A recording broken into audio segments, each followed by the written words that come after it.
Hi everyone, it's Leilani. Welcome back to my channel.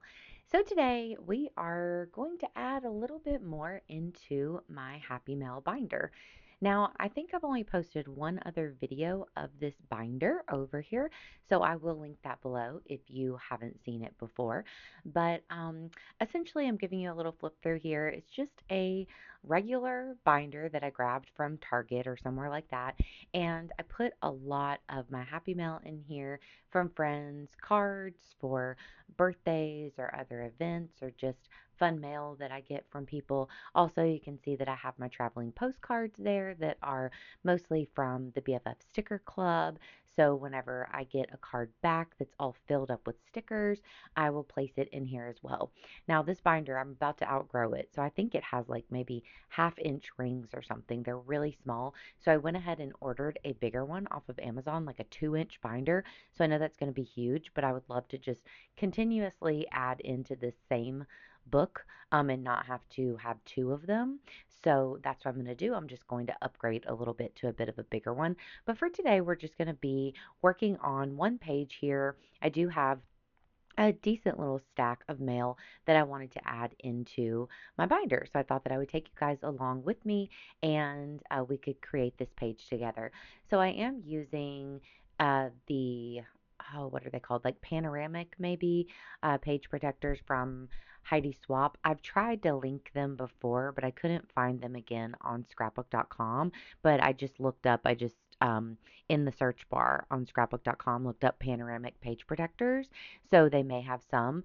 These are 8.5 by 11 size, which are perfect for the binder. I do have some other ones that fold and stuff that I think are a different brand that are maybe 9 by 12 or something, but of course you could do this with just plain old regular everyday the page protectors, or the whatever they're called, where they're just, I don't know what they're actually called if they're not scrapbooking, but anyway, it's like a page protector that's 8.5 by 11. And then what I do is I just grab different cards. You can see I try to configure them into the pocket. So if you notice that I don't get a chance to use everything, that's really just because it's kind of the luck of the draw of what will fit. It's almost like you're putting together a puzzle. So I do have my fuse tool out. So I try to like fit things in, and then I'll fuse different little sections. So if you haven't used the fuse tool before, I'm not sure what brand that is either. I didn't come prepared for class, guys. I'm not sure. But you can ask me any questions in the comments and I will try to get back to you. But the fuse tool, I'm sure you can find that on scrapbook.com as well, or on Amazon or something.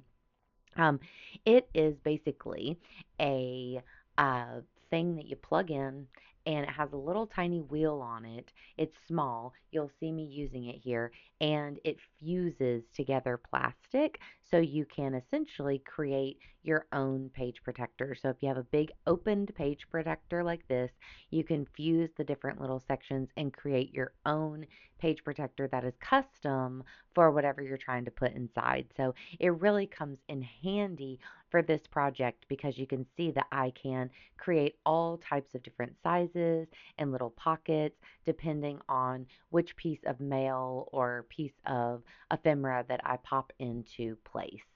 So I also really just enjoy the panoramic page protectors because they open, so you'll see that instead of one 8.5 by 11 page protector here, there are two. So you just kind of like can fold it out, and then there's an additional page. So it's like we're working on two full pages front and back, actually. So you'll see that I'm just popping things in as they fit. So some things I place inside the page protector and fuse it closed. Like if it's a postcard, that works out nicely. Or sometimes I'll even cut cards in half, which you'll see as I go, so that I can have the cute card front on one side and then the writing from the inside of the card on the back. And then sometimes if I want the card to open, like if all the pieces were decorated, I will put them on the outside. So I'll just adhere them to the outside of the page protector, and then I'll have it where it will just open up like a card. I'll also use some of the little Velcro pieces at the end, which will help to hold everything together so that we don't have things flipping and flapping all over the place. So sometimes, like in this case, I have these three main cards here, and then I have this really cute uh, little wiener dog like pull out card, which you'll see me open it a lot because I can't help but to open it over and over again. But I just think it is so adorable. My friend Stephanie sent me this, and I was in love immediately because it essentially is like a little dog, but then you can pull a piece of it and it becomes longer, like a wiener dog, which is so cute. But you'll notice that sometimes I'll have these little extra spaces, like here at the top, I had a really small, skinny area. So I put these three stickers that I think Stephanie also sent me, and then I'll pop in some sequins into that same pocket. So it's really nice. The fuse tool is really nice for creating any kind of little random um, area that you need. So it kind of allows you to, like I said, make custom page protectors. So even whenever you would have this random little piece at the top and you're like, well, what kind of mail can I fit in there? You can pop sequins in or whatever you want and then fuse it closed and make your own little small pocket. So it's all just really fun, and it is like you're doing a puzzle, as I said before, which is also quite fun as well. So then you'll notice that you can open and close this. So I always try to place things on the back. So either I try to find another piece of mail that will fit nicely on the back of whatever was on the front of the page protector, or I'll just put stickers or other like little pieces of ephemera on there as well. So I love the way that this looks. I have it all fused closed, so the front of it is basically finished. So now whenever you open this up, that one, like the back of that little wiener dog card there, needed something. So instead of trying to find a piece of mail that would work, I decided to just put a couple stickers that I was sent onto the back. So I popped those into place. And then basically that back piece is completed. I have all kinds of stuff. I kind of liked the brown envelope here that I think Stephanie sent me as well. It had my name on it in the Dymo label maker. So even though it was really simple, I thought it was cute. So I just kind of kept that as well. I might add more stickers to it or something as time goes on. But that's one thing about this project is that I just kind of um, change it as I go, add things here and there, and all that kind of good stuff.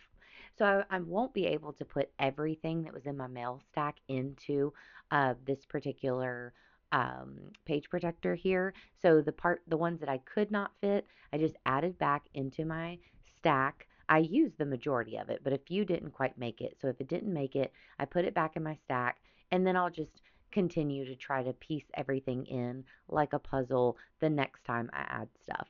Also, if you sent me happy mail and or birthday mail or something and you don't see it here, I don't put everything in here. I did put a few pieces into my Project Life album, or like I said, things might just not be actually placed in here yet.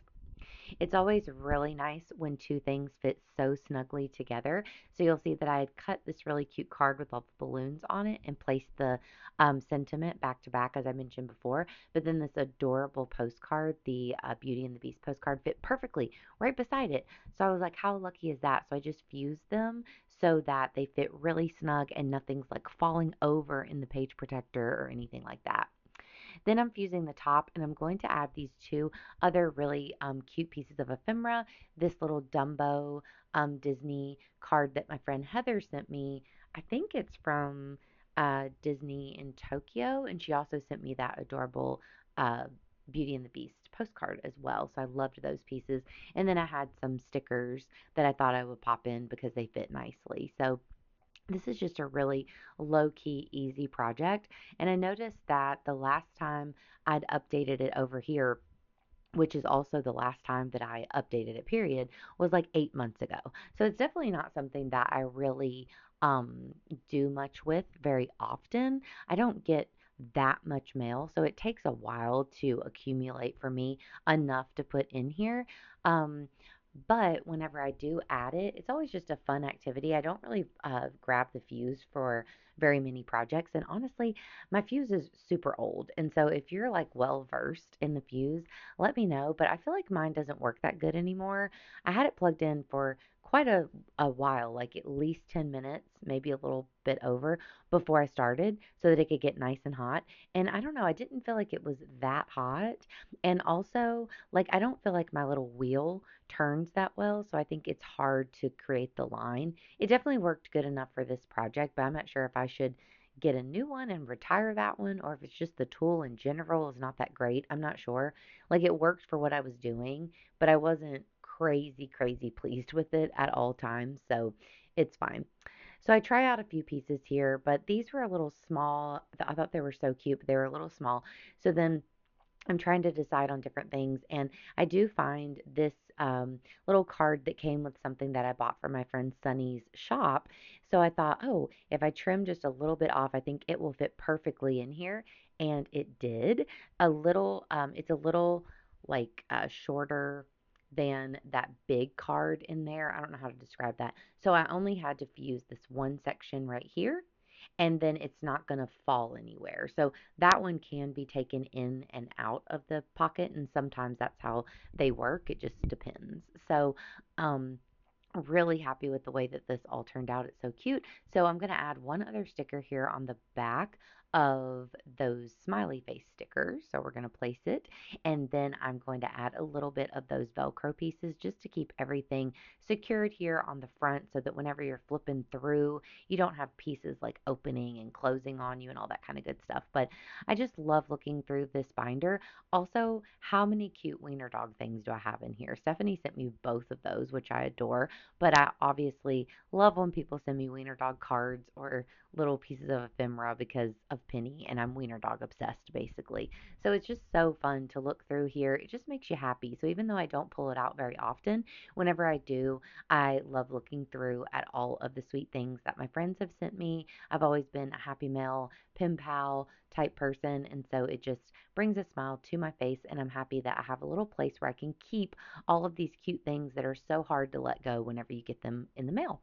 So I am now done with this quick and easy process video. I hope you enjoyed it. If you did, give me a like and consider subscribing. And of course, I'll be back at you super soon with another video. So I'll talk to you later. Bye, friends.